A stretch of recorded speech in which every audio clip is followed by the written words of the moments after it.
Good day, welcome back to the channel. Tonight I've got another inbox review.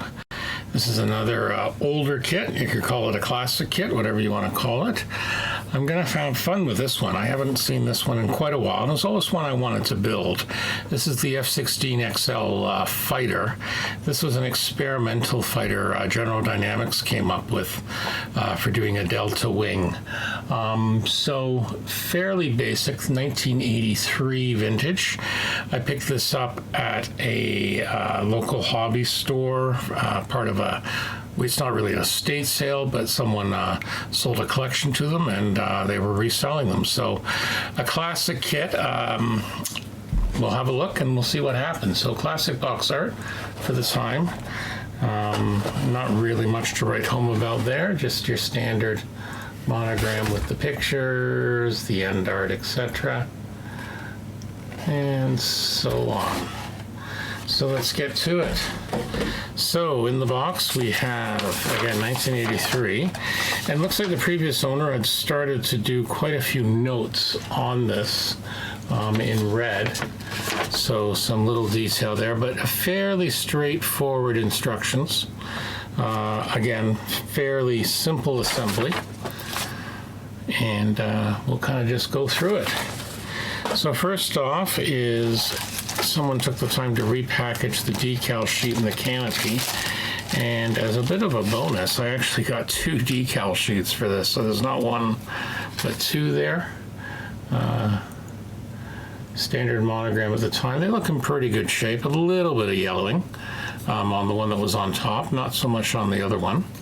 So that's good. And also a canopy, which I'm gonna have to look up. It looks like it came pre-shaded, like with the appropriate amount of tinting on it.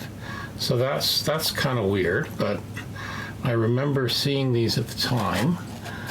So if you can have a better look there on the other camera. So yeah, kind of wild. So we'll see.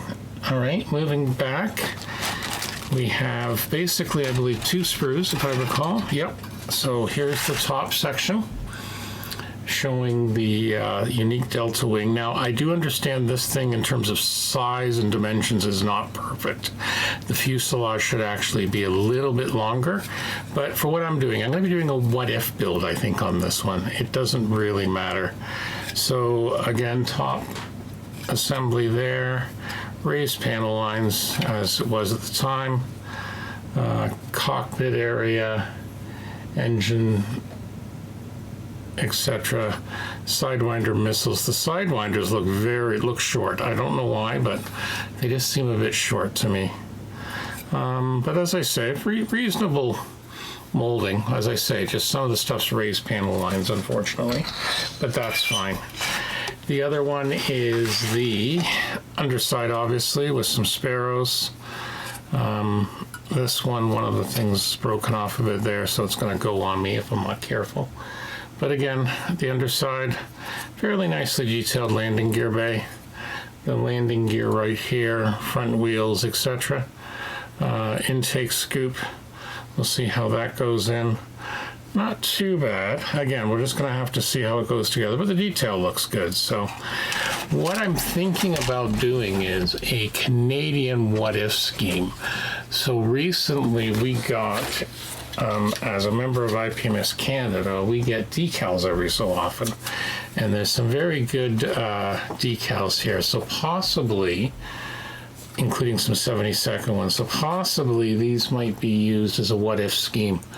I know there was some paintings and stuff like that as a demonstrator in this sort of format for the Canadian Armed Forces, but we're going to see what happens. So this may be, like I say, several of a series I'm planning of what-ifs based on some of these very simple 1/72 scale kits that go together very, very simply. So yeah, this one looks like it should be fun to put together.